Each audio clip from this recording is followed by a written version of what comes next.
हाँ, सभी को नमस्ते। कैसे हैं आप सभी? सभी का स्वागत है आपके अपने RWA चैनल पर। मैं आरुषि सभी का मोस्ट वेलकम करते हैं।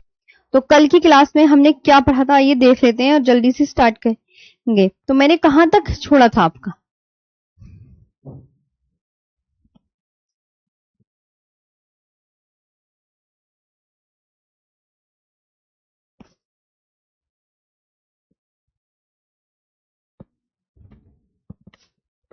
चलो,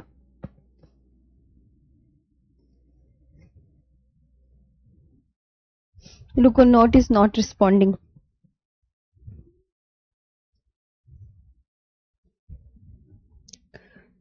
सही होने दो। हाँ, हो गया सही।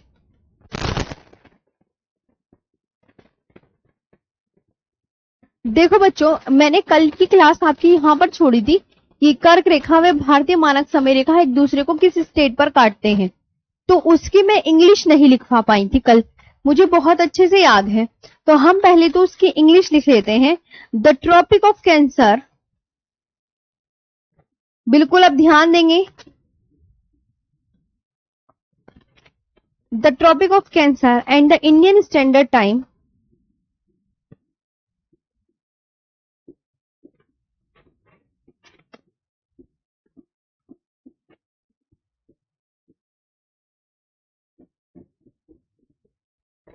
And the Indian Standard Time line intersect. ये क्या करती है? Line intersect in Chhattisgarh.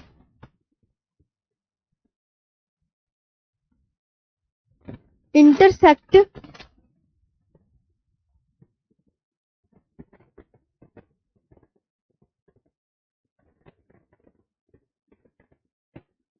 इन छत्तीसगढ़।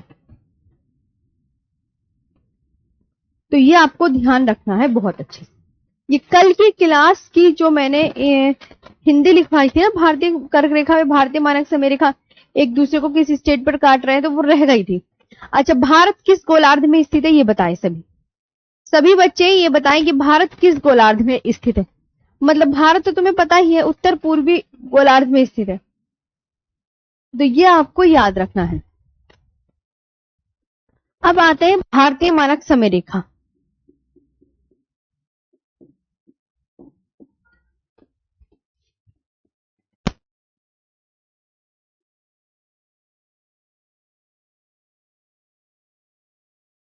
भारतीय मानक समय रेखा, इंडियन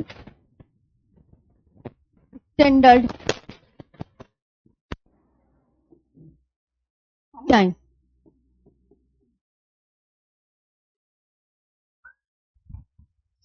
भारतीय मानक समय रेखा कौन सी है? मैंने आपको बहुत अच्छे से यहां पर विस्तार पूर्वक बताई हुई है कौन सी है। रुको, मैप।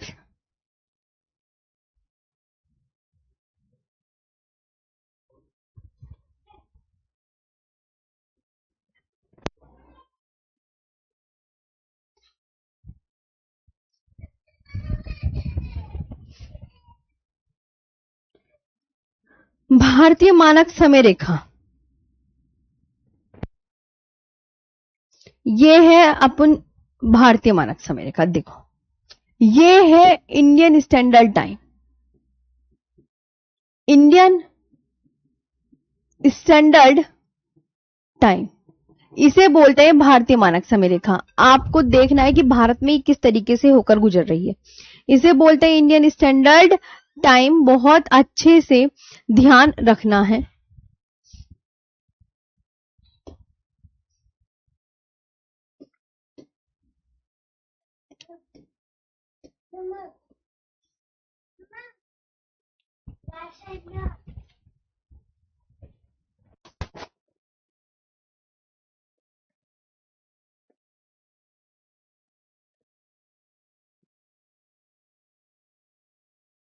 तो ये भारतीय मानक समय रेखा है, ये आपने देख ली। अब एग्जामिनर इससे क्वेश्चन कैसे करेगा? एग्जामिनर इससे क्वेश्चन ये पूछता है कितने देशांतर से ली गई है। तो आपको एग्जैक्ट याद रखनी है, 82 डिग्री 30 मिनट पूर्वी देशांतर से ली गई है। पूर्वी देशांतर से ली गई है। मतलब ये किस देशांतर से ली गई है, हमेशा एग्जामिनर ये क्वेश्चन पूछता है। तो आप क्या बोलोगे, ईस्टर्न, पूर्वी देशांतर को इंग्लिश में क्या बोलते हैं, पूर्वी देशांतर को इंग्लिश में बोलते हैं ईस्टर्न लॉन्गिट्यूड।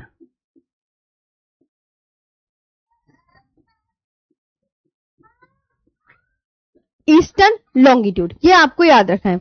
अच्छा, एक क्वेश्चन आता है कि भारतीय मानक समय रेखा प्रयागराज के मिर्जापुर से ली गई है। क्यों ली गई है, क्योंकि ये जो प्रयागराज का मिर्जापुर है इसे 2 भागों में डिवाइड करता है। ये बात आपको बहुत अच्छे से ध्यान रखना है।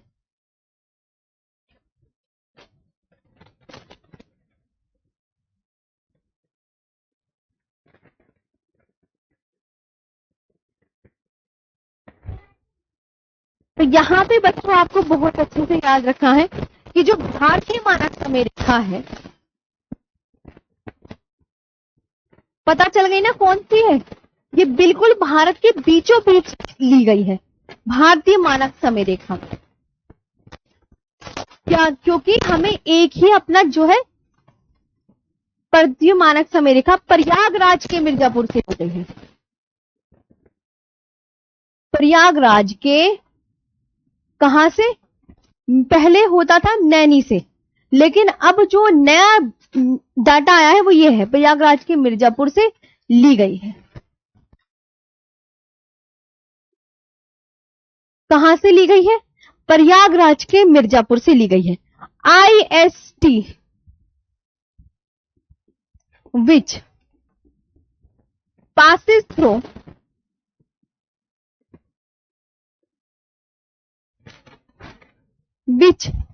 through मिर्जापुर ऑफ प्रयागराज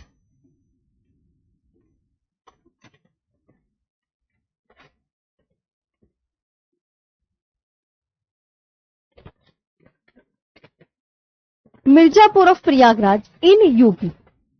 अच्छा, अब जो भारतीय मानक समय रेखा है वो कितने राज्यों से ली गई है। बच्चों आप बहुत सारे बच्चे हैं, आप सब बहुत अच्छे से जानते हैं, तो मैं आपकी जो डाउट्स हैं वो अभी लास्ट में लूंगी, लास्ट के 5 मिनट्स में।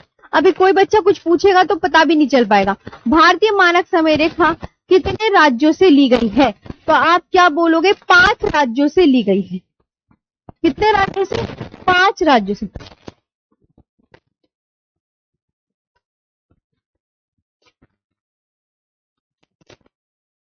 स्टेट। अब इसकी ट्रिक क्या है, ट्रिक क्या है, तब आप क्या बोलोगे, मतलब वो कौन कौन से राज्य हैं, किसी को ऐसे याद नहीं होते, तो वो जो ट्रिक है वो आप बताओगे मौका, MOUCA, मौका। मौका से कौन कौन से स्टेट हो जाएंगे जरा मुझे बताएंगे। तो आप बोलोगे मैम एक तो MP हो गया, एक उड़ीसा हो गया, एक उड़ीसा हो गया बच्चों, एक यूपी हो गया, एक छत्तीसगढ़ हो गया, CG लिख दूं मैं इसे, CG छत्तीसगढ़, और एक हो गया आंध्र प्रदेश। AP का मतलब होता है आंध्र प्रदेश। अच्छा, आप मैम इन्हें मैप में ड्रॉ करके बता दो। तो जो भारतीय मानक समय रेखा है वो कहां से ली गई है, तो वो आपको बहुत अच्छे से पता होना चाहिए, वो कहां से वो लाइन खींची गई है, बताओ जल्दी से। तो आप बोलोगे देखिए मैम, मैंने कहा हाँ हाँ बच्चों दिखाओ कहां से ली गई है।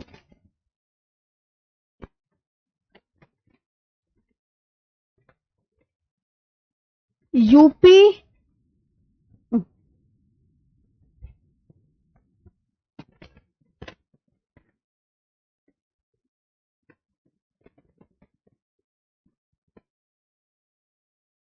MP, छत्तीसगढ़, उड़ीसा और आंध्र प्रदेश, ऐसे है, ऐसे है बच्चों, देख लो। अब कौन कौन से स्टेट आ रहे हैं वो आप देख लो इसमें, है ना। तो अब यहां पर आप बच्चे बताओगे मैम देखो वो यूपी से ली गई है, दिख रहा है, MP से भी ली गई है मैम जी, और मैंने कहा छत्तीसगढ़ से ली गई है, तो आप बोलोगे यस मैम छत्तीसगढ़ से भी ली गई है, और उड़ीसा से भी ली गई है, उड़ीसा से भी ली गई है, और आंध्र प्रदेश से भी ली गई है। तो ये आपको ध्यान रखना है, जो भारतीय मानक समय रेखा है वो कितने राज्यों से ली गई है, आपको बहुत अच्छे से याद हो जाना चाहिए कि यूपी, MP, छत्तीसगढ़, उड़ीसा, आंध्र प्रदेश। ये क्या है, ये आपकी इंडियन स्टैंडर्ड टाइम है, इंडियन स्टैंडर्ड टाइम, यानी इसे क्या बोलते हैं हिंदी में भारतीय मानक समय रेखा। तो भारतीय मानक समय रेखा 5 स्टेट से ली गई है, वो किन किन से ली गई है ये आपको अच्छे से याद हो गए होंगे। अच्छा, अब इससे क्वेश्चन जो बनेगा वो ये बनेगा, जैसे भारतीय मानक समय रेखा ग्रीनविच माध्य से कितने घंटे आगे है, ये क्वेश्चन आता है। जैसे भारतीय मानक समय रेखा ग्रीनविच माध्य से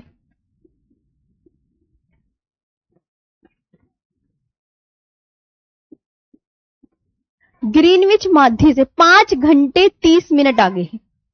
कैसे, अब आपको कैसे पता चलेगा?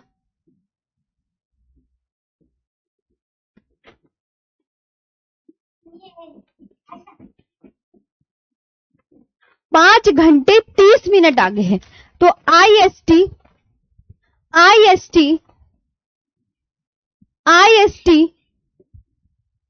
Is 5 hours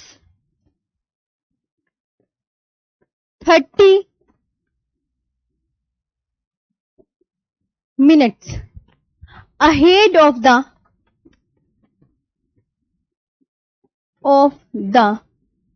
Greenwich Mean Time of the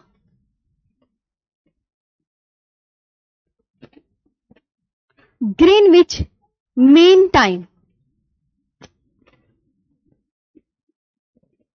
ये आपको ध्यान रखना है। अच्छा, तो ग्रीनविच क्या है? आपसे कोई ये पूछे तो आप क्या बताओगे? मैम ग्रीनविच ना लंदन में एक जगह है। क्या बोलोगे? ग्रीनविच जो है वो लंदन के दक्षिण पूर्व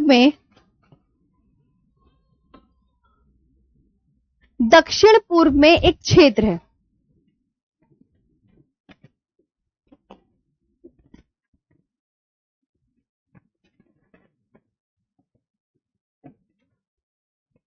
तो आप ग्रीनविच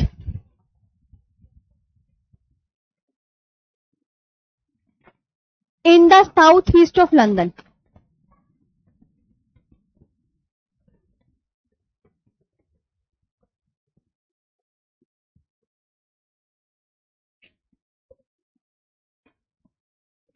अगर मैं आपसे कहूं, क्योंकि भारत का समय जो है ग्रीनविच माध्य से 5 घंटे 30 मिनट आगे है, तो मैं अब आपसे क्वेश्चन पूछ रही हूं, अगर लंदन में 2 बज रहे हैं तो भारत में कितने बज रहे होंगे? आप मुझे बताओ। अगर लंदन में 2 बज रहे हैं तो भारत में कितने बज रहे होंगे? तो आप क्या करेंगे, लंदन का जैसे 2 बज रहे हैं तो उसमें 5 घंटे 30 मिनट ऐड कर देंगे, यानी कितना हो जाएगा? तो आप क्या बोलोगे, कितना हो जाएगा? बस उसमें क्या करना है बच्चों, कुछ नहीं करना, जैसे 2 + 5 ये ऐड करना, तो आप अपने भारत का समय निकाल सकते हैं। ठीक है, कितने बज रहे होंगे बताना जरा कमेंट सेक्शन में। तो भारतीय मानक समय रेखा ग्रीनविच नाम की एक जगह है लंदन से, तो वेरी गुड 7:30। बस इतना ध्यान रखना है, इतना ध्यान रखना है और कुछ भी नहीं करना, बहुत अच्छे से पढ़ना है। यहां तक क्लियर हो गई? तो ग्रीनविच लंदन के दक्षिण पूर्व में एक क्षेत्र है। तो मैंने कहा बच्चों की लंदन में 2 बज रहे हैं तो भारत में कितने बजेंगे? तो आपको कुछ नहीं करना, आपको 2 + ये 5 घंटे 30 मिनट ऐड करने हैं। 5 घंटे 30 मिनट ऐड करने, तो बस आपका आंसर आ जाएगा, आपका आंसर आ जाएगा। तो आप बोलोगे मैम 7.5 घंटे, है ना? क्लियर है बच्चों? तो ये इस तरीके से क्वेश्चन आपका पूछा जाएगा। यहां तक कोई दिक्कत? तो ग्रीनविच लंदन में एक जगह है, ये ध्यान रखना, लंदन में एक जगह है, ये बहुत अच्छे से याद करते हुए चलना है।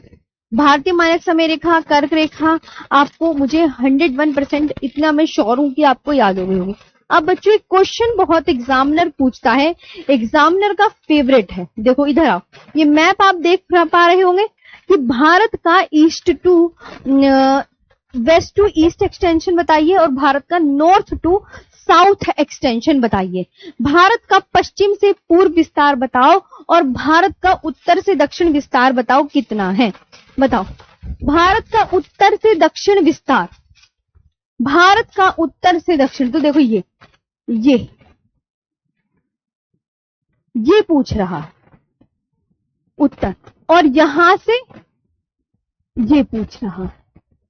तब बताओ भारत का उत्तर से दक्षिण विस्तार, तो आप क्या बोलोगे मैम ये 32-14 किलोमीटर है, और पश्चिम से पूर्व विस्तार कितना है 29-33 किलोमीटर। एग्जामिनर का मोस्ट फेवरेट क्वेश्चन, ऐसे कि अब मैं आपसे जैसे क्वेश्चन करूं कि मुझे बताओ भारत का पश्चिम से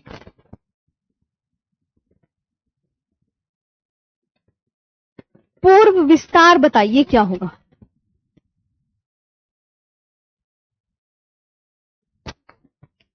क्या होगा भारत का पश्चिम से पूर्व, यानी इंग्लिश में क्या बोलेंगे, waste to east extension.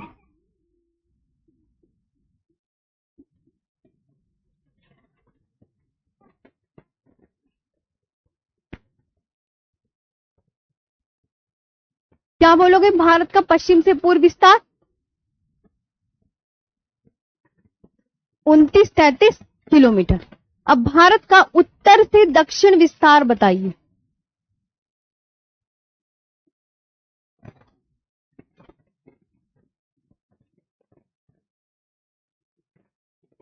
Bharat का उत्तर से दक्षिण विस्तार बताइए, तो आप क्या बताओ, नॉर्थ टू ईस्ट एक्सटेंशन बताइए। नॉर्थ टू ईस्ट एक्सटेंशन बताइए, north to east extension.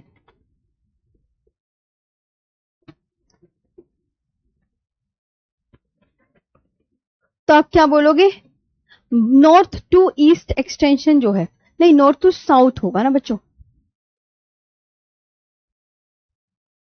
North to south extension. तो आप क्या बोलोगे, आप बोलोगे मैम 32-14 किलोमीटर। तो ये भी याद हो गया कि भारत का पश्चिम से पूर्व, यानी ये आपको ध्यान रखना है, ये वेस्ट है ये ईस्ट है, तो west to east extension 29-33 kilometre, और ये नॉर्थ है ये साउथ है। तो भारत का उत्तर से दक्षिण विस्तार कितना हुआ, 32-14 किलोमीटर हुआ। ये वेरी वेरी इंपॉर्टेंट है, हर एक एग्जाम में पूछा जाता है, तो ये भी आपको ध्यान रखना है, दोनों वेरी वेरी इंपॉर्टेंट। आगे बात कर लेते हैं। आगे अब आपको मैं सिखाती हूं तटीय राज्य, ध्यान देंगे सभी। देखो अगर मैं आपसे कहूं कि ये कोस्टल स्टेट है, इन्हें जरा काउंट करना कितने हैं, गिनो अपने आप, मैं आपसे पूछ रही हूं।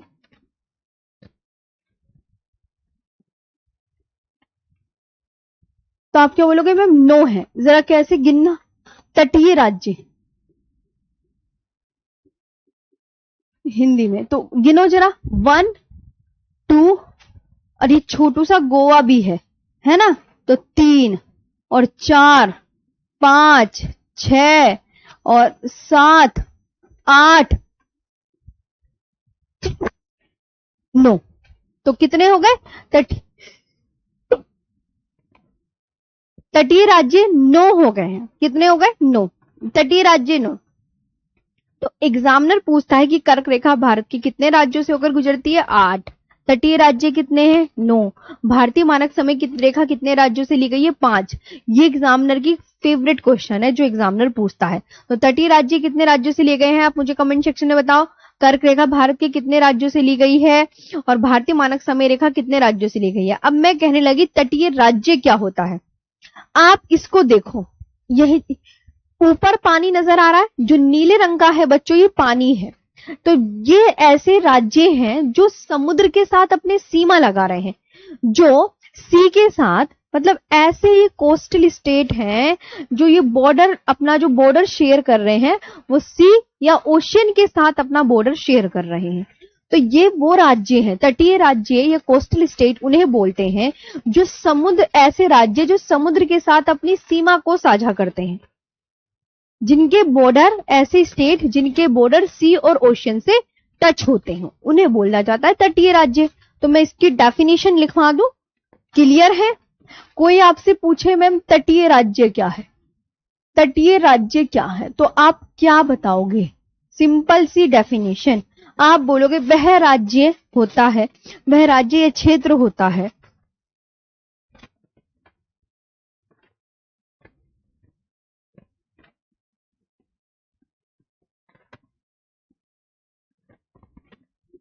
वह राज्य या क्षेत्र होता है जिसकी सीमा समुद्र,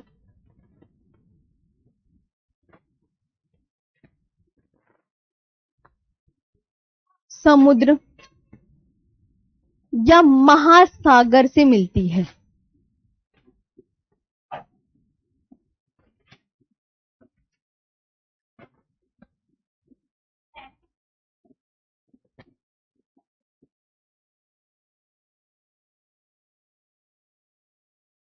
इसे बोलते हैं तटीय राज्य।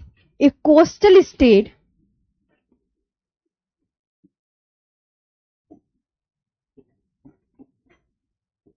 A coastal state is a state or territory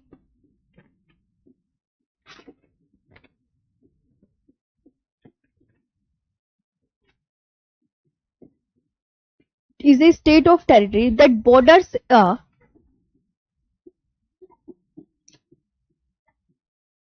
देखो बच्चों, अभी तो हम बाइलिंगुअल लिखकर पढ़ा रहे हैं, लेकिन अभी जैसे आगे आगे चीजें होंगी तो कुछ फैक्चुअल डाटा भी आएगा, वो मैं पीडीएफ से करवाऊंगी। मेरे बच्चों इतनी आप बात बहुत अच्छे से दिमाग में रखना, है ना? कुछ फैक्चुअल डाटा होगा तो मैं उन्हें बार बार बाइलिंगुअल लिखने में मेरे को भी परेशानी आएगी और फिर बहुत टाइम टेकिंग प्रोसेस हो जाएगा, जिससे कि आपका सिलेबस भी डिले हो जाएगा और मेरे बाद इकोनॉमिक्स की क्लास स्टार्ट होनी है।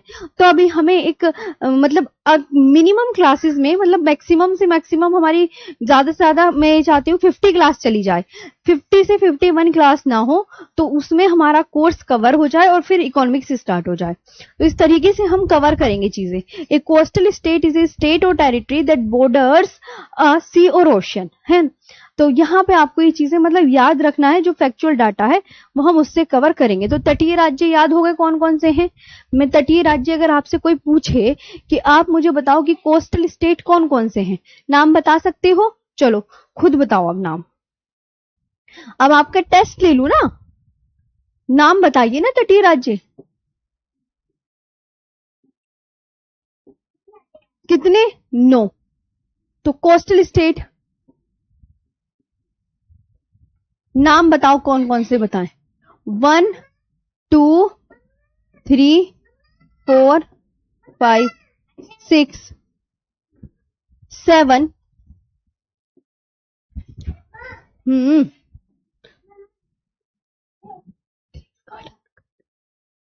8 और 9। अब मुझे गिन के बताओ कौन कौन से थे, ये तो काम तुम्हारा ही है ना। चलो, गुजरात,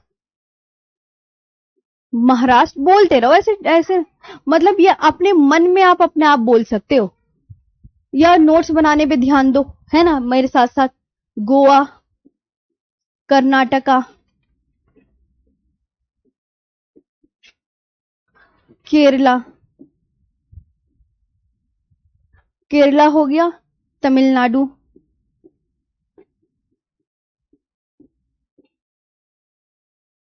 आंध्र प्रदेश,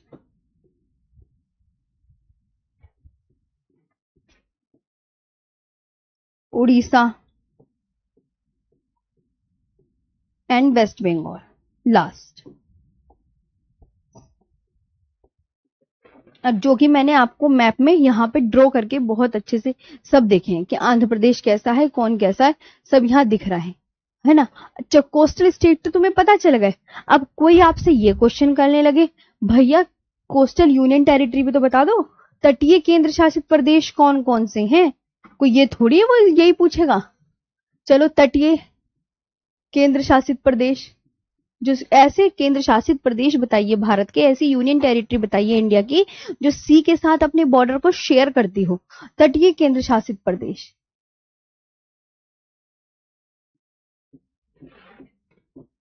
तो इसे क्या बोलते हैं? Coastal union territory.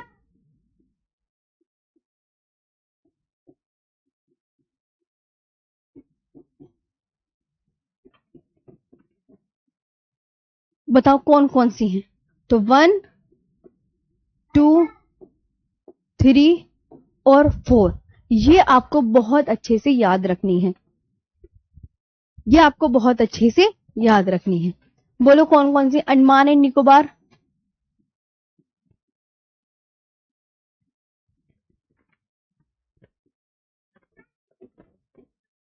Andaman and Nicobar हो गया, लक्षद्वीप,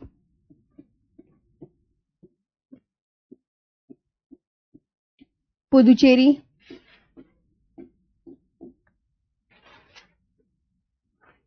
पुदुचेरी, दमन दीव, दमन दीव एंड दादर नागर हवेली।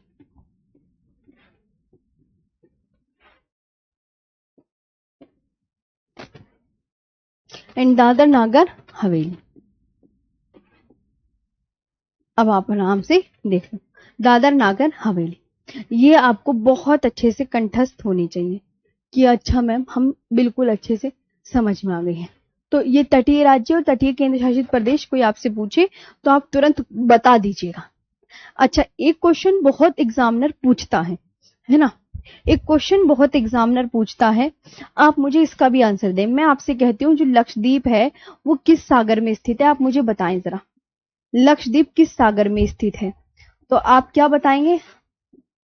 अरब सागर में स्थित। देखो मैं एक मैप बनाती हूं,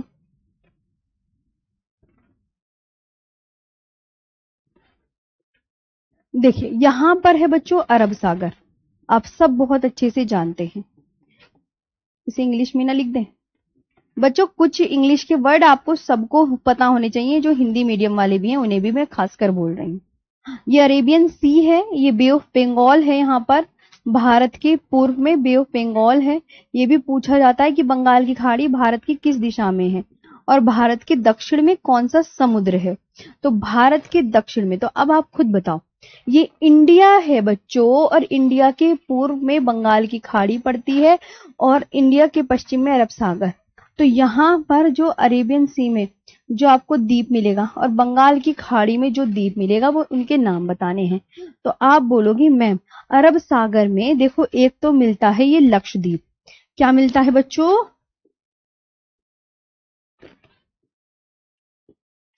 लक्षद्वीप, और एक मिलता है मालदीव। मालदीव दो मिलते हैं ना। बंगाल की खाड़ी में मिलता है अंडमान एंड निकोबार आइलैंड।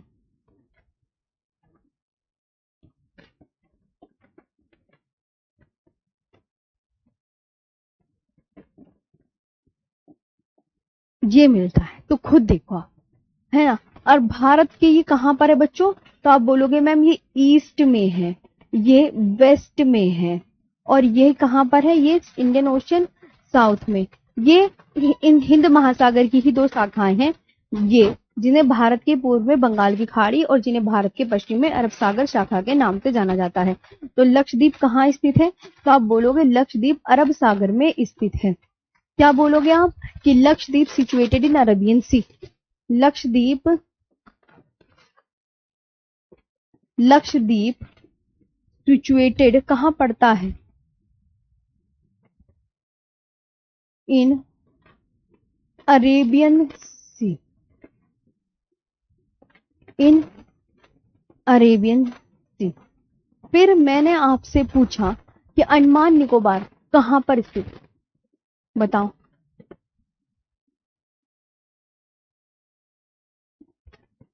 ये कहां पर मिलेगा? तो आप बोलोगे मैम बंगाल की खाड़ी में स्थित है।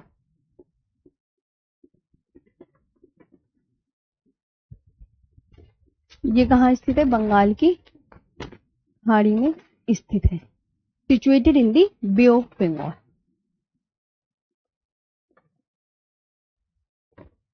Andaman Nicobar situated in the Bay of Bengal. क्या आपको समझ में आया? है ना। तो ये आपको बहुत अच्छे से ये चीजें कंठस्थ होनी चाहिए कि लक्षद्वीप अरब सागर में स्थित है, अंडमान निकोबार बंगाल की खाड़ी में स्थित है। ये आपको ध्यान रखना है। यहां तक सभी बच्चों का क्लियर है? ये बताइए, ये बताइए, यहां तक समझ में आया? कोस्टल यूनियन टेरिटरी का मतलब होता है ऐसे यूनियन टेरिटरी, ऐसे केंद्र शासित प्रदेश जिनकी सीमा समुद्र से लगती हो। बस, खत्म। कुछ और थोड़ी सुनना है। अभी सब केंद्र शासित प्रदेश तब आगे जिक्र करूंगी, केंद्र शासित प्रदेशों की स्थापना कब हुई, कैसे बने, सब हम आगे बहुत विस्तार पूर्वक चीजों को कवर करेंगे। अब देखो आगे आते हैं यहां पर। ओल्ड डाटा, अभी न्यू डाटा भी आया है, पहले ओल्ड डाटा कवर करवा देती हूँ। देखो, अगर आपसे कहें मुख्य भूमि की तटीय सीमा की लंबाई बताओ क्या है?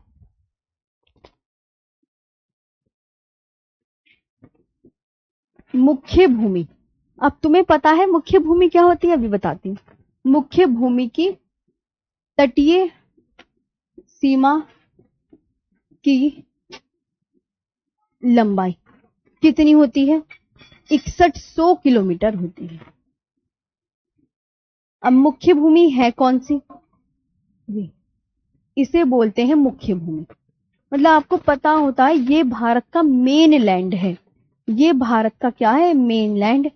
जैसे हमारे परिवार का मुखिया हमारा पिता होता है, उसी तरीके से ये मुख्य भूमि है। Total main land coastal length बच्चों इतनी है इसकी, मुख्य भूमि की अगर गिने तो टोटल मतलब इतनी मुख्य भूमि की तटीय सीमा की लंबाई, यानी यहां से यहां तक की जो लंबाई है वो टोटल मेनलैंड, टोटल मेनलैंड, तुम्हें पता होना चाहिए ना कि भारत का मेनलैंड है कौन सा, तो कोस्टल लेंथ।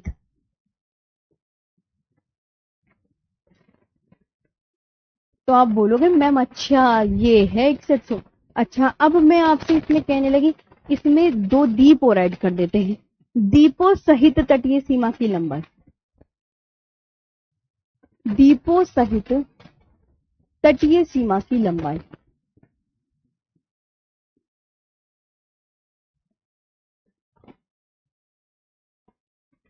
द्वीपों सहित तटीय सीमा की लंबाई जो है 7516.67 किलोमीटर है। यह आपको ध्यान रखना। इसमें आपका जो जुड़ेगा अंडमान एंड निकोबार, कौन सा जुड़ेगा बच्चों? अंडमान एंड निकोबार और लक्षद्वीप जुड़ेगा। ठीक है, अंडमान एंड निकोबार और लक्षद्वीप जुड़ेगा। अंडमान एंड निकोबार प्लस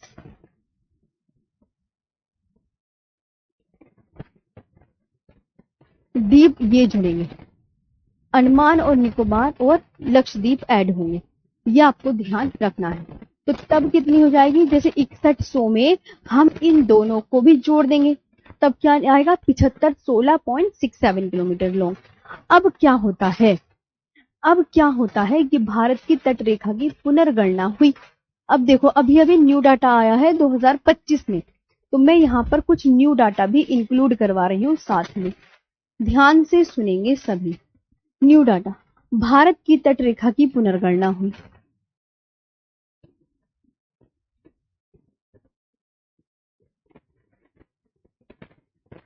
भारत की तट रेखा की पुनर्गणना,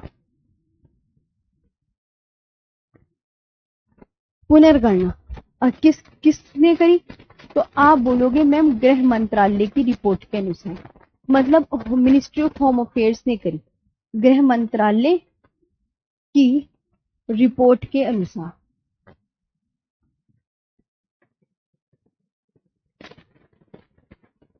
हमें कैसे पता चला कि तटीय जो सीमा है उसकी गणना हुई है? तो हमें बताया मिनिस्ट्री ऑफ होम अफेयर्स।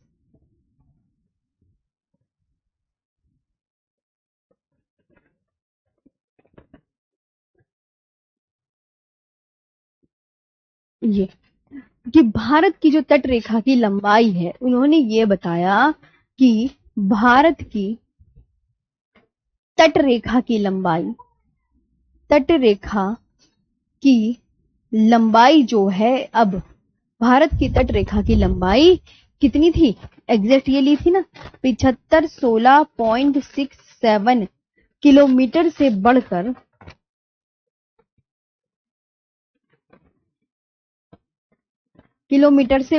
कितनी हो गई है? जरा एक बार इसे पढ़ना, जरा देखना अपना आप, जरा इधर देखो, सब कितनी हो गई है, क्या लिख के बताओ कि अच्छा मैम इतने से बढ़कर इतनी हो गई। तो इसे एग्जैक्ट, दोनों को एग्जैक्ट याद करना है, दिल दिमाग दोनों में छाप लेना है। तो अब तुम बताओ कि अच्छा मैम 11,098 याद करना है। मैंने कहा दोनों याद करो, एग्जामिनर अभी भी कुछ भी दे सकता है भाई, एग्जामिनर का भरोसा नहीं, वो पुराना डाटा पूछ ले, तो आपको पुराना भी याद रखना है। अच्छा, अब आपसे ये पूछा जाएगा कि सबसे लंबी तटीय सीमा लगाने वाला राज्य कौन है? ठीक है, चलो अब आ जाओ। तो सबसे लंबी तटीय सीमा लगाने वाला राज्य, तो पहले भी गुजरात था और अब भी गुजरात है। सबसे लंबी तटीय सीमा लगाने वाला राज्य, अभी तो हमें ओल्ड डाटा और न्यू डाटा दोनों में पढ़ना पड़ेगा। ओल्ड डाटा के अकॉर्डिंग कौन है? देखो 1, 2, 3 और 4, जो सबसे लंबी तटीय सीमा लगाने वाला राज्य है वो पहले भी गुजरात था और अब भी गुजरात है, कोई चेंज नहीं हुआ। लेकिन दूसरा आंध्र प्रदेश,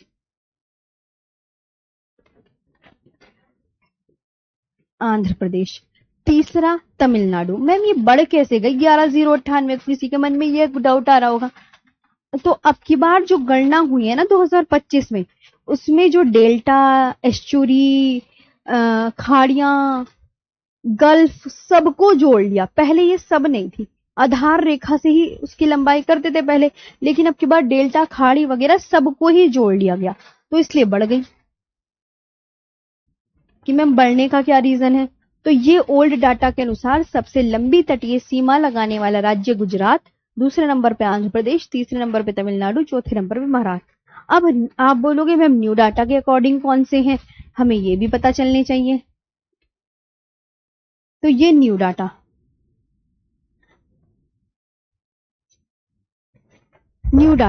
तो आप बोलोगे नंबर 1 पे गुजरात, नंबर 2 और नंबर 3, बताओ कौन कौन से? क्या? तो गुजरात, तमिलनाडु, अब की बार देखो दूसरे नंबर पे ओल्ड डाटा में आंध्र प्रदेश है ना, ध्यान से इधर आओ, आंध्र प्रदेश, इधर इधर इधर सब बच्चे। और देखो दूसरे नंबर पे मैंने क्या लिख दिया न्यू डाटा में, तमिलनाडु, और फिर तीसरे नंबर पे आएगा आंध्र प्रदेश। दिमाग में बिठा लेना। वैसे तो मैं बताऊं, इतने एग्जाम हो गए, मैं 2025 से बच्चों में तो एग्जामिनर, मैं तो यही देखती रहती हूँ कौन से एग्जाम में क्वेश्चन आए। इतने पेपर हो गए यूपी के, इतने एसएससी के, मतलब मेरे हिसाब से तो अभी तक ये जो डाटा चेंज हुआ है, अभी तक ऐसा क्वेश्चन कुछ बना नहीं है, बना ही नहीं, अभी तक नहीं बना। जब बनेगा तो मैं पक्का आपको बताती और उसमें चीजें ऐड भी करवाती ना। ये अभी तक किसी एग्जाम में 11,098 मैंने तो किसी एग्जाम में नहीं देखी। मैं तो अभी भी यही देख रही हूँ कि भारत की तट रेखा की लंबाई, अभी भी वो पुराना डाटा को ही टिक करवा देते हैं, नहीं देते किसी भी एग्जाम में। अब बाकी तुम्हारे एसएससी के एग्जाम में दे दे तो ये भी एक अलग बात है, वरना मैं आपको बता रही हूँ है। तो यहां तक ओके है, यहां तक आया समझ में सभी बच्चे? यस मैम बोले। मैम नोट्स अपने से बनाने पड़ेंगे क्या? प्रिंस शर्मा, मैं कैसे आपको लिखवा रही हूँ, मेरे साथ साथ वैसे ही लिखते चलो, मैं भी तो लिख रही हूँ, आपको लिखते लिखते समझा रही हूँ, तो लिखते लिखते चलते रहो तुम भी। पीडीएफ से पढ़ाइए मैम, पीडीएफ से मैं पढ़ाऊंगी, अभी अभी अभी उससे ही चलो। जब लगेगा कि फैक्चुअल डाटा आ रहा है तो हम पीडीएफ ही यूज करेंगे, क्योंकि ऐसे फिर हो नहीं पाएगा, और विनय सर की भी क्लास करनी है हमें। हाँ जी, यस मैम, तटीय क्षेत्र में। तो समझ में आई चीजें? मैं बिल्कुल परेशान ना हो, बाइलिंगुअल इसलिए पर लिखती हूँ क्योंकि दोनों बच्चे हैं। तो सबसे लंबी तटीय सीमा लगाने वाला राज्य क्या है बच्चों? गुजरात। तो ये मोस्ट इंपोर्टेंट है, सबसे लंबी तटीय सीमा लगाने वाला। और सबसे छोटी तटीय सीमा लगाने वाला राज्य, तो आपको दोनों याद रखने हैं। तो सबसे लंबी तटीय सीमा लगाने वाला राज्य कौन सा है दोनों में ही? कि मैम गुजरात है। Gujarat has the longest coastal boundary. ये इंग्लिश में नहीं लिखा ना, गुजरात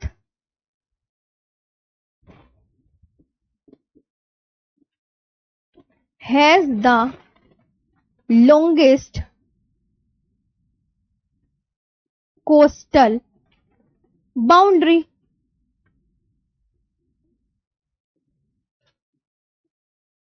अच्छा, ये हो गया। अब आपसे ये भी तो पूछा जाएगा कि मैम सबसे लंबा तो आपने बता दिया, सबसे छोटी तटीय सीमा लगाने वाला राज्य भी बता दिया जाए। क्या है सबसे छोटी तटीय सीमा? अपने आप भी थोड़ा मन लगा के पढ़ो इधर। तटीय सीमा लगाने वाला राज्य,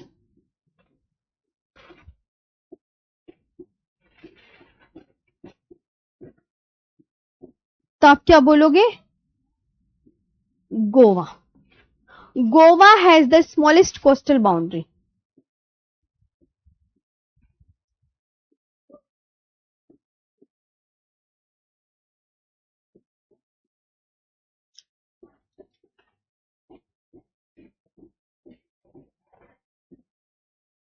खत्म। अच्छा, अब और आगे की कहानी सुनो। कहानी ऐसे है, कुछ इस प्रकार है, देखो। अगर दोनों आ जाए तो मैम कौन सा टिक करें? ये सब काफी बच्चों का क्वेश्चन होता है, लेकिन कभी दोनों नहीं आते, हाँ। एक बात सुनो, मैं टॉपिक बाय टॉपिक ही चल कर रही हूं, ये बात ध्यान रखना। बिल्कुल ऊपर नीचे नहीं हो रहा, सब चीजें सीक्वेंस से चल रही हैं। या आपको ही अगर कोई बच्चा ऐसा है तो वो आपको ही दिमाग में फेर है उन चीजों का। मैं हर चीज आपको सीक्वेंस से लेकर चलूंगी, ये मैं खुद प्रॉमिस कर रही हूं आप सबसे। तो यहां तक आपको चीजें समझ में आई। अब देखो आगे मेरी कहानी सुनो। कहानी बड़े ही मजेदार है।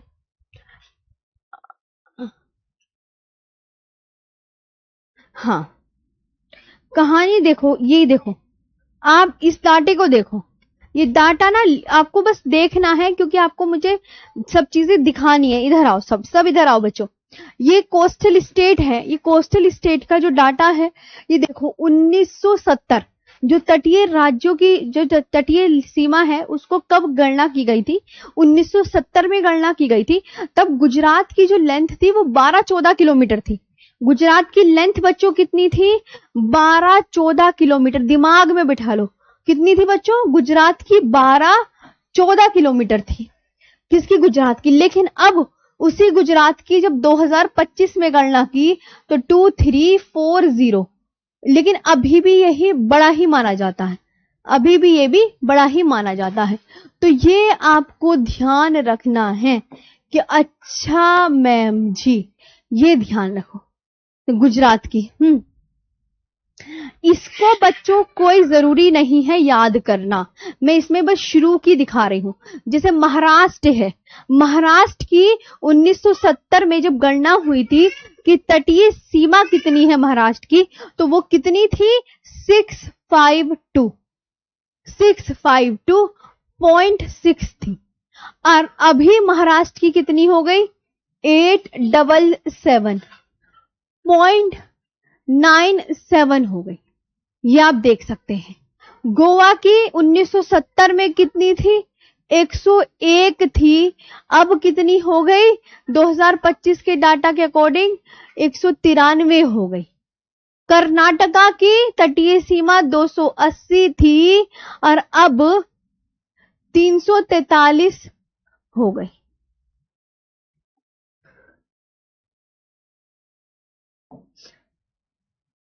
तो ये आपको ध्यान रखना है, कभी एग्जाम में पूछा नहीं जाता है। ये एग्जाम में नहीं आता, तो मैंने शुरू की 3-4 लिख दी है।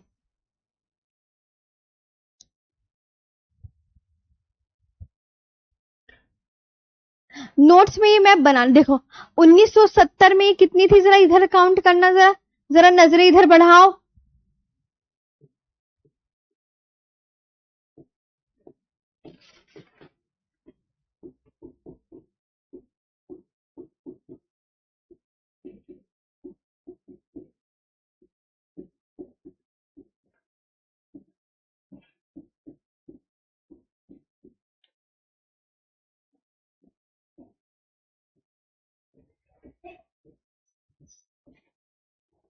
तो ये कितनी हो गई अब 75 16.6। देखो ये लिखा हुआ है, इन्हें सबको ऐड करेंगे तो अब ऐसे जब इन्हें ऐड किया तो कितना लिखा 11,098.81, ये इतनी आई निकल के।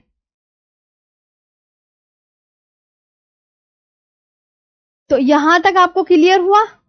आराम से देखो पहले आप।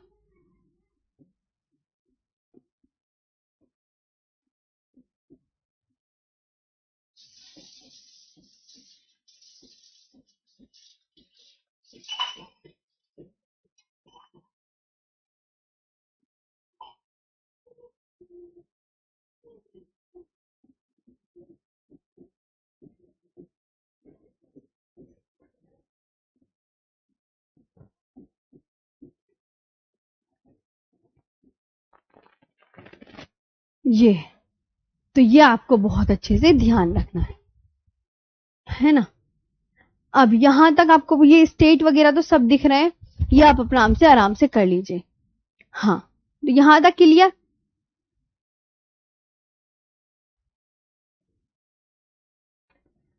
ये किसी को देखो एग्जामिनर आपसे पूछता नहीं है, कर्नाटका, केरला, तमिलनाडु, आंध्र प्रदेश, ये बच्चों कर्नाटका है, कर्नाटका है, ये केरला है, ये तमिलनाडु है,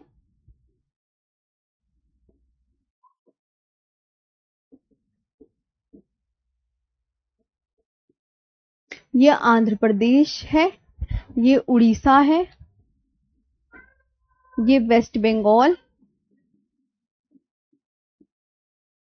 ये दमन एंड दीव,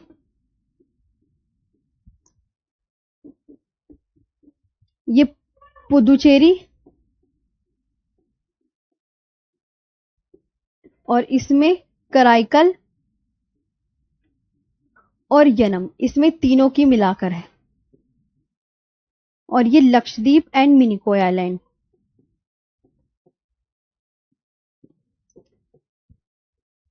एंड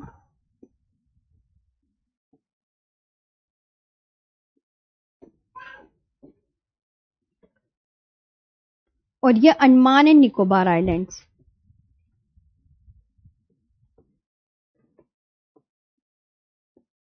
ये गूगल से उठाया हुआ है ना, तो ये नीचे टोटल किलोमीटर लिखा हुआ है।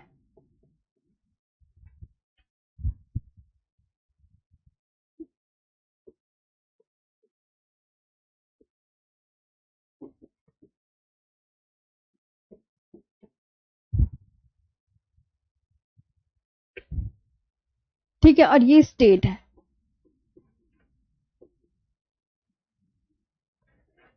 अब देख लो, तो ये 1900 जो कोस्टल लेंथ है,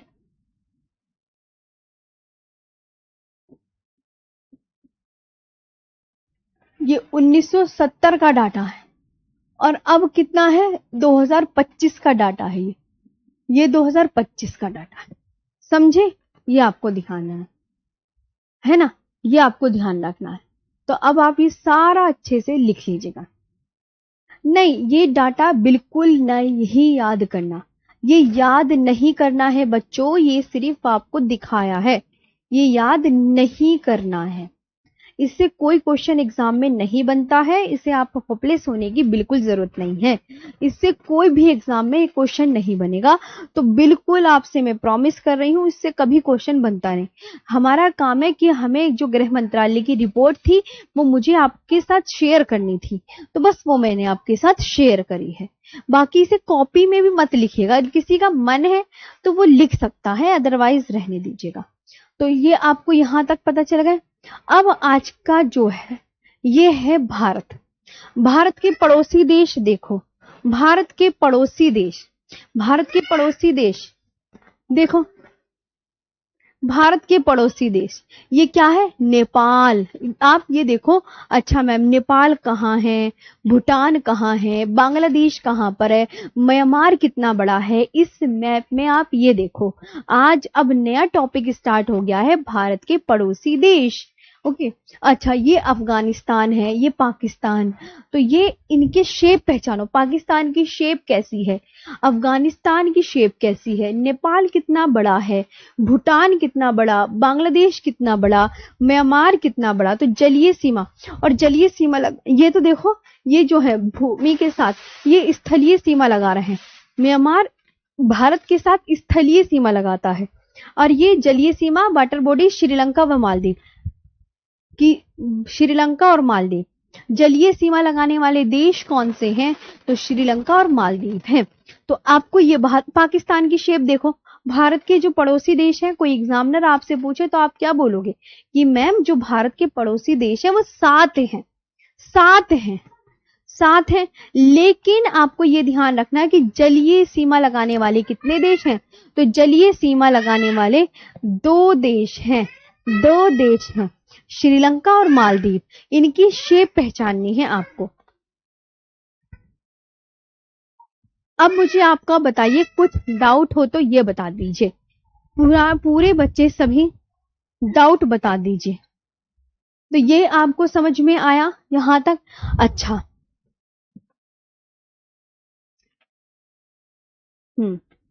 तो सबके आपने शक्ल पहचान ली, कौन कैसा है ये बताओ। पहले आप शक्ल पहचान लो, बहुत अच्छे से शक्ल पहचानिएगा सभी स्टूडेंट।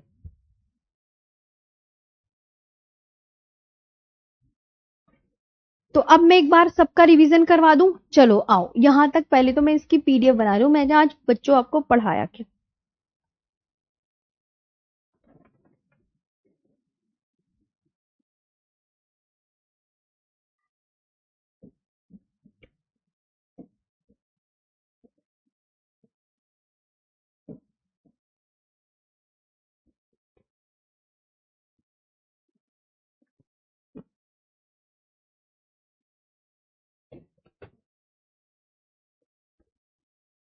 मैंने आपको पढ़ाया सबसे शुरू में कि भारतीय मानक समय रेखा, और वो the topic of Cancer and Indian Standard Time line intersect in Chhattisgarh, ये बताया था। अच्छा, अब देखो भारतीय मानक समय रेखा कितने देशांतर से ली गई है, तो आप ये बहुत इंपॉर्टेंट है, हर एक एग्जाम में पूछा जाता है कि 82 डिग्री 30 मिनट पूर्वी देशांतर से। भारतीय मानक समय रेखा कहां से ली गई है, ये भी इंपॉर्टेंट कि प्रयागराज के मिर्जापुर से ली गई है। इसके भारतीय मानक समय रेखा कितने राज्यों से ली गई है, तो 5 राज्यों से। उन राज्यों के नाम क्या है, तो एक ट्रिक है बच्चों, ट्रिक का नाम मैंने क्या बताया था, आप क्या बोलोगे, मौका। क्या बताया था, मौका बताया था, मौका। तो एम से क्या है, तो एम से एमपी, ओ से उड़ीसा, यू से यूपी, सी से सीजी और ए से आंध्र प्रदेश। ये आपको ध्यान रखना है। भारतीय मानक समय रेखा ग्रीनविच माध्य से कितने घंटे आगे है, तो भारतीय मानक समय रेखा ग्रीनविच माध्य से 5 घंटे 30 मिनट आगे है। IST is 5 hours 30 minute ahead of the Greenwich mean time. Greenwich क्या है, लंदन के दक्षिण पूर्व में एक क्षेत्र है। मैंने कहा कि लंदन में अगर 2 बज रहे हैं तो भारत में कितने बजेंगे, तो उसमें ऐड कर देते हैं। ये आपको बहुत अच्छे से याद रखना है। और ग्रीनविच बच्चों कहां पर है, जरा बताना। ग्रीनविच भारत में है, तो आप बोलोगे नहीं नहीं नहीं नहीं, भारत में नहीं है मैम। फिर मैंने कहा कहां है, तो इधर आओ, तो आप बोलोगे लंदन में। मैम आपने कल किबिथु की डिग्री नहीं बताई थी, किबिथु का डिग्री नहीं बताया था, वो बता दीजिए। रोहित कंडपाल, ऐसा कुछ है। 97 डिग्री 25 मिनट पूर्वी देशांतर। एक बार मैं पीडीएफ चेक करूं कल की, एसएससी जीडी नोट्स।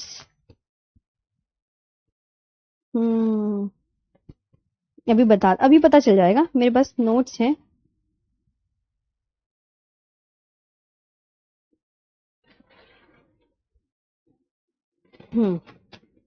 अच्छे से। हाँ, तो भारतीय मानक समय रेखा ग्रीनविच माध्य से कितने घंटे आगे, तो 5। हाँ, भारत का पूर्वी बिंदु, सही कह रहे हो भाया। मैंने भारत के पूर्वी बिंदु की डिग्री नहीं लिखवाई थी कल की क्लास में। एक बच्चे ने ये बोला है मैम आपने भारत के पूर्वी बिंदु की, तो यहाँ पे आप लिख लीजिएगा। अच्छा, यहाँ पे लिख दो कि बिथु की डिग्री, यहाँ से तो समझ जाओगे।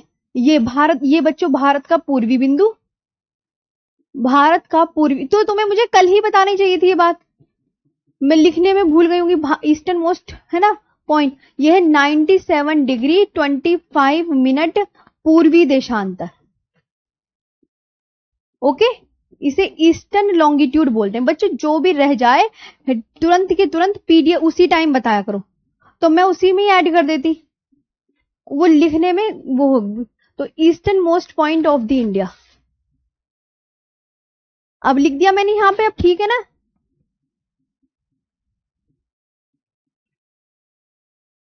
तो ये कल की क्लास में या तो वहीं अपने पुराने नोट्स में ऐड कर लीजिएगा बच्चों। एक बच्चे ने याद दिलाया कि आपने मैम ये कल लिखना भूल गई थी, भारत के पूर्वी बिंदु ईस्टर्न मोस्ट पॉइंट, ये तो आपको पता है किबिथु है, किबिथु अंजाव डिस्ट्रिक्ट में पड़ता है, अरुणाचल प्रदेश में पड़ता है, और अरुणाचल प्रदेश का ओल्ड नेम नेफा है। नेफा का फुल नेम है नॉर्थ ईस्ट फ्रंटियर एजेंसी। नेफा और अरुणाचल प्रदेश को उगते सूरज की भूमि भी कहा जाता है, ये भी आप याद रखेंगे। और ये भारत का जो पूर्वी बिंदु है वो किस देशांतर से लिया गया है, ऐसे क्वेश्चन बनता है कि भारत का पूर्वी बिंदु किस देशांतर पर है, ये बच्चों इंपॉर्टेंट है वेरी। तो 97 डिग्री 25 मिनट ईस्टर्न लॉन्गिट्यूड, ऐसे याद रखना है ना। तो ये भूलना नहीं है, सब रिवीजन करा करो, और जो भी कुछ रह जाया करे मुझे बताया करो। तो ये है लंदन के दक्षिण में, ये देखो इंडियन स्टैंडर्ड टाइम है, ये कितने राज्यों से ली गई है, तो यूपी, एमपी, छत्तीसगढ़, उड़ीसा, आंध्र प्रदेश से। ये भारत का पूर्वी बिंदु कल नहीं बताया था, कल की ही क्लास में ऐड करिएगा प्लीज। भारत का पश्चिम से पूर्व विस्तार west to east extension 29-33 kilometre. Bharat का उत्तर से दक्षिण विस्तार 32-14 किलोमीटर। तटीय राज्य बच्चों बाइलिंगुअल लिखा है मैंने, कौन कह रहा है कि मैंने इंग्लिश में लिखा है, बहुत गलत बात है। अगर मैंने स्टेट के नाम ओनली उसमें लिखे हैं, स्टेट के नाम ओनली मैंने किसमें लिखे हैं, तो वह राज्य या क्षेत्र जिसकी सीमा समुद्रीय महासागर से लगती है। तो एक coastal state is a state और टेरिटरी दैट बॉर्डर्स सी और ओशियन, है ना। तटीय राज्य वो आपने बिल्कुल। बच्चों अगर ये मैंने इंग्लिश में लिखे हैं तो इसमें परेशान होने वाली क्या बात है? इसे भी हिंदी में लिखूं? कुछ बच्चे मुझे लगता है इसी को ही कह रहे हैं, लो भाई इसको भी लिख देती हूँ। एक बच्चे ने इस पे क्वेश्चन उठाया है, मैम इसे भी आप उसमें ही लिखो। लो भाई जैसे तुम बोलो लो वैसे ही कर देते हैं। कि कुछ बच्चों ने बोला कि मैम आप इंग्लिश में लिख रही हो, हिंदी में नहीं लिख रही। हिंदी वाले परेशान हो गए भाई, केरल। अब खुश हो जाओ चलो, वो तो अच्छा मैंने रिपीट कर ली चीजें।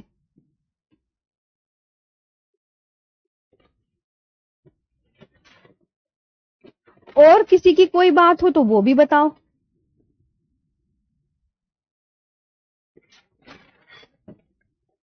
लेकिन स्टेट के नाम कभी भी हिंदी इंग्लिश में नहीं लिखे जाते, एक ही इंग्लिश में वैसे याद कर लो। ये तो कोई बात थोड़ी है तुम्हें कि ये आप हिंदी में लिखवाओगे।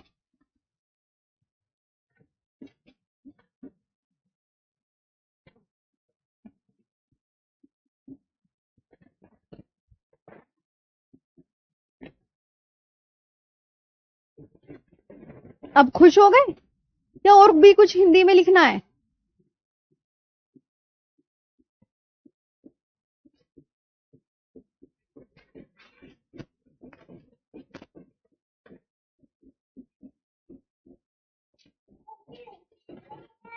ये देखो खुश हैं, अभी खुश हो गए।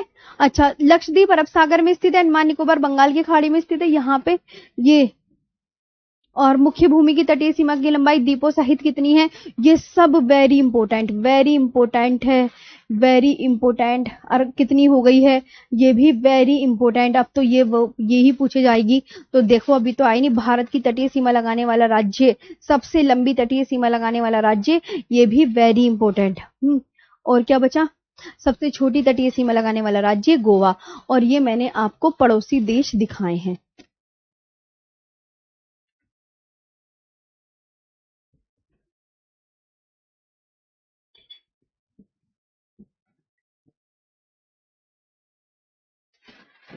पड़ोसी देश मैंने कौन से दिखाए हैं, तो इनकी शेप याद करके लाना। और इसके बारे में बिल्कुल नहीं, कुछ भी नहीं पढ़ना, इसे तो बिल्कुल अलग कर देना, ना ही कॉपी में लिखना, मत लिखना, कुछ नहीं आता इससे।